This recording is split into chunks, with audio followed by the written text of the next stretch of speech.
Now, you know, just because you're busy doesn't mean you got to be stressed. I'm crazy busy right there with you, but it can be easier. Next time you're on a run, just make it more fun and listen to The Run with Manny Wilson. It's The Run with Manny Wilson podcast.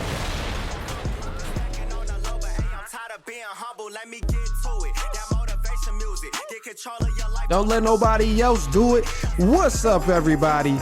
Welcome back to The Run with me, Manny Wilson. Let's get into it. And before I jump into it, turn my headphones up. Let's jump into the Run news for March 21st of 2020. Starting off with the NFL, we have the Los Angeles Rams and Matthew Stafford had agreed to a 4-year, $160 million extension, which includes $135 million guaranteed. These rumors are that Matthew Stafford will likely finish his career with the Los Angeles Rams. Moving on. The Atlanta Falcons have traded Matt Ryan to the Indianapolis Colts for a 2022 third-round draft pick. A little before this trade was announced, the Atlanta Falcons had signed former Tennessee Titans quarterback Marcus Mariota to a 2-year deal worth $18.7 million. The Green Bay Packers have traded wide receiver Davante Adams to the Las Vegas Raiders for a first-round and second-round pick. The Seattle Seahawks have traded Russell Wilson to the Denver Broncos for quarterback Drew Lock, tight end Noah Fant, defensive lineman Shelby Harris, 2 first-round picks, 2 second-round picks, and a 5th-round pick. And for the last one, the Houston Texans have traded quarterback Deshaun Watson to the Cleveland Browns for the first-round draft picks in 2022, 2023, and 2024. And just a fun fact about one of the news stories that we have here is that for the Russell Wilson, he is the only quarterback to start for a team he beat in the Super Bowl. Yep, that's a fun fact with that Denver Broncos team. So let's jump into this Denver Broncos in the NFL, whatever we're going to talk about with the NFL. Let's go ahead and do it. With so many trades going on, who could possibly have an early lead on the top dogs of this season coming up in the NFL? Well, on March 21st, 2020, we definitely have to keep an eye out for the Denver Broncos. And I say this only because Russell Wilson is coming with something to prove. He has the guys there. He has a good defense. Now, I get this defense may not be the most spectacular defense like they were a few years ago, but they are still worthy. They do still have a little bit of hair on their chest and still got some pride there. Russ has the offensive weapons. He got the receivers. And most importantly, this is what I think really scares us about the Denver Broncos too. Because Russ is coming with something to prove. Last season, he was not a top 10 quarterback in passing yards. And actually, 2 of the last 5 seasons since 2017, he missed being a top 10 passing yard QB in the regular season. I think it's safe to say when he was with the Seattle Seahawks, after they split up that whole LOB with Richard Sherman and Cam Chancellor and Earl Thomas, once they split that defense up, things kind of just went to shambles. Started going downhill and downhill. Yeah, he had a couple exciting plays that you could watch, but at the end of the day, they weren't going back to compete for no Super Bowl. They wasn't going deep in playoff runs. They were going and getting beat if they even made the playoffs. So Russ is coming with that huge chip on his shoulder, and I got to give him some credit.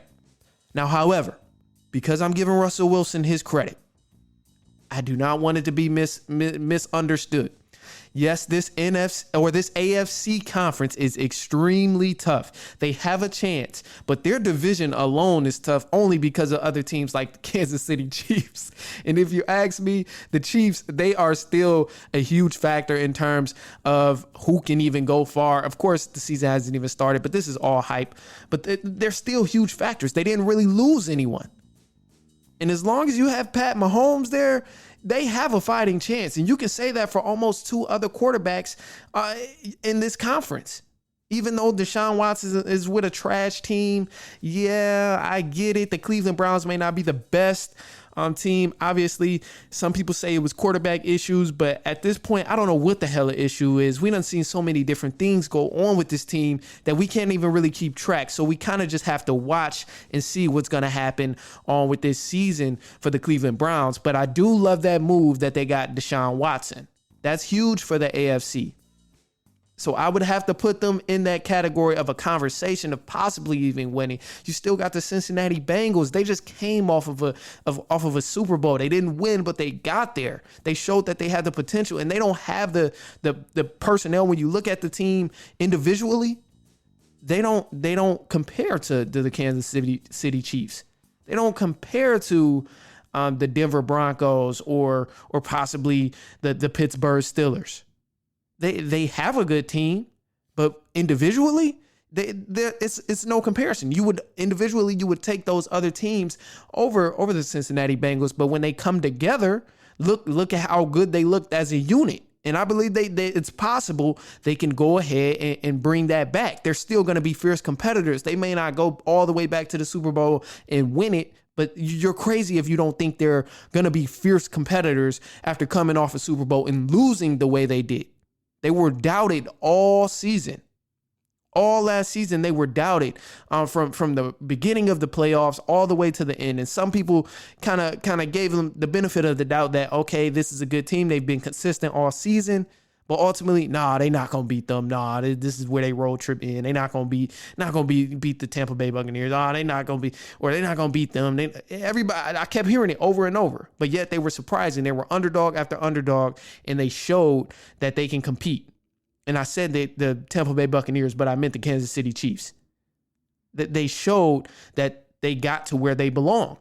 And there's other teams in this conference that do that.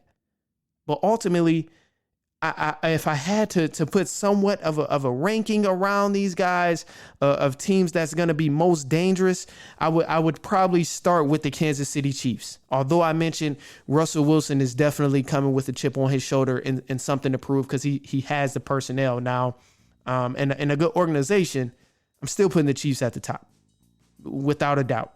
I would put the Chiefs there. It's only right that I finally give the Cincinnati Bengals their respect coming into this 2022 season. They would be at the number 2, and the Denver Broncos would be sitting at number 3. I would put the Denver Broncos right there at number 3. I definitely think they're going to make some noise, but at the end of the day, I have to go with what I already seen. I've already seen the Kansas City Chiefs be dominant year after year after year. I just got done watching the Cincinnati Bengals have a dominant year and continuing to prove people wrong. So I have to put them against the Denver Broncos team that I haven't seen yet, but I'm not going to count them out. Definitely believe the Denver Broncos can make something shake now that they have a great quarterback with something to prove and a great quarterback that still has years under his belt. And most importantly, a great quarterback that has won a championship. All right, and jumping back to the news that we have, let's go back to the run news. Now that we touched on a little bit of the NFL and some of the trades that's been going on, let's jump into the NBA news for the run. First things first, LeBron James has passed Karl Malone on the all-time scoring list. Karl Malone previously held second place for most points with 36,928 points. Career-wise, he is now third on that all-time list because LeBron James has passed him. LeBron James is still counting his numbers as he continues to play on in the NBA. Moving on, former NBA vet Jamal Crawford says goodbye to the NBA and retires after his 20 seasons of playing for the NBA. Crawford said in a tweet, "Goodbye to the game, all the spoils, the adrenaline rush. Thank you, basketball. I owe you everything." Jamal Crawford was one of the league's most elite bench scorers and ball handlers the NBA has ever seen. He racked up 3 Sixth Man of the Year awards and became the oldest player to score 50 plus in a game. And he scored that 51 points in 2019 with the Phoenix Suns at age 42. Moving on, it's rumored that the former Houston Rockets coach Mike D'Antoni could replace Doc Rivers as the head coach for the 76ers in Philadelphia. Now, This is where I have to put in a pause because although it's a rumor, I don't believe it's necessarily going to happen. Doc Rivers is also the head of operations over there in Philly as well. So he would have to step down or personally choose to not be the head coach anymore. However, we have to hold the Philadelphia 76ers accountable. On March 21st, 2022, I'm giving the Philadelphia 76ers the harsh truth. And I have to say it because nobody else will. Philly is not as good as they're hyped up to be. They're second in the Eastern Conference, of course. They moved on to 44-27, first in their division. They are a good team. So don't get me wrong. I'm just saying they won a couple of bad games early on when they had James Harden and he first got there, and they still win games that they should win. But ultimately, they are not a team as hyped up as they are. They're not that team. They're not that they're winning a championship team. But let me tell you why before I just give you all these harsh facts and you're disappointed at me. So first things first, Philly is too inconsistent. They're too inconsistent between their stars. And when I say they stars, obviously I mean Joel Embiid and James Harden.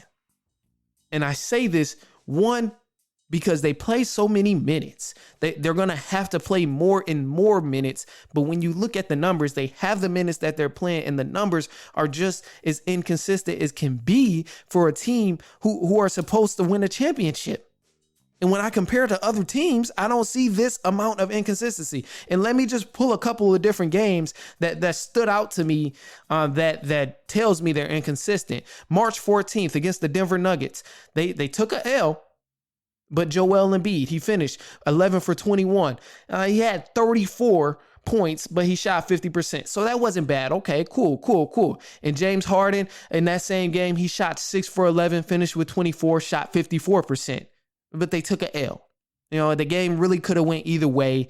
So I'm not going to hold them accountable. That was a solid game. But when you look at the rest of the stretch from that time period, and you can do this with so many different time periods that James Harden has got on his team. When you pull out any 5-game stretch, you see that the numbers are inconsistent because you look 2 days earlier against Brooklyn when they got blew out.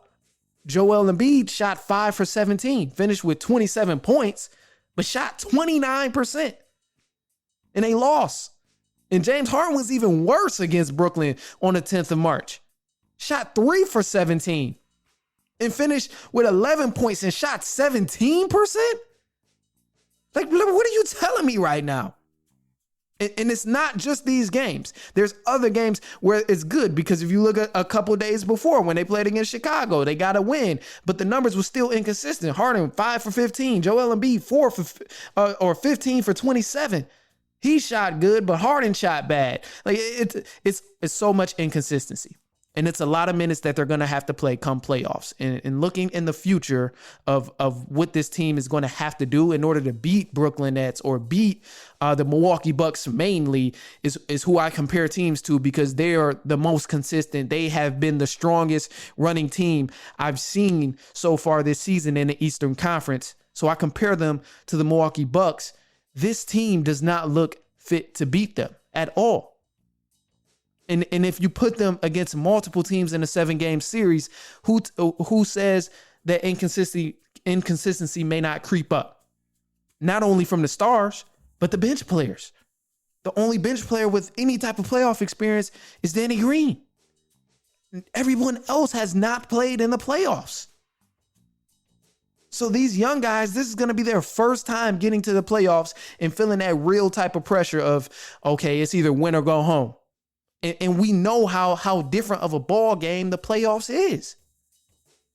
So not only are James Harden and Joel Embiid going to have to play huge minutes against dominant teams and against great teams with the bench, they're also going to have to be consistent and depend on the free throw line. Because although I read off all of those numbers, look at those free throw totals. They're shooting 12, 15, 16 free throws in each game. And of course, it's an art, but you cannot depend on that free throw line come playoffs.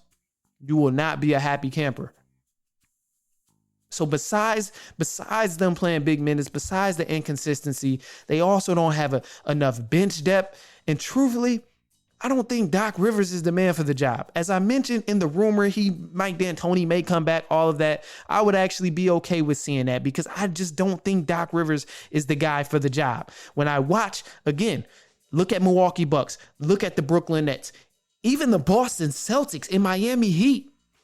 Those guys are consistent on both ends of the ball, especially in games they need to be. Obviously, players take nights off. So I'm not saying this that you can't go find a game where these guys aren't playing good, but I'm saying this in the fact that they're more consistent on a game-to-game basis. And if you stretch out a game of 7 games against one specific team, they're more consistent.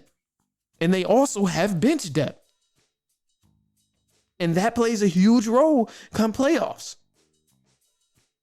So wrapping up, I want to get it straight that Philly, they're still a good team. Obviously, they're competitors, but one thing has to change if they are gonna think about winning the championship. It's the consistency. They have to get the consistency, and they have to get some sort of natural offensive type of flow and natural game plan on offense, because I don't see that with Doc Rivers. When I look at the Nets, when I look at the Bucks, when I look at the Miami Heat, those teams are rolling. They have a standard game plan and they make adjustments accordingly. With the 76ers, I see, okay, Embiid, try and make some shake. Harden, try and make some shake. Let's play a pick and roll and see what we can do. Hopefully the role players is making their shots tonight. And as good as Maxey is, he still doesn't have any playoff experience, so we don't know how that goes. If people are still saying Harden goes to the playoffs and fold, who says the same thing won't happen to Maxey? And that is the harsh truth. Philly is a good team, but they are not necessarily ready to win a championship. Just get a little bit more pieces on that bench, and they will be all right. Now, don't be selfish. You might have a friend, family member, coworker who's on the run too. So make sure they get to have the same amount of fun as you and send them this episode. It's The Run with Manny Wilson podcast.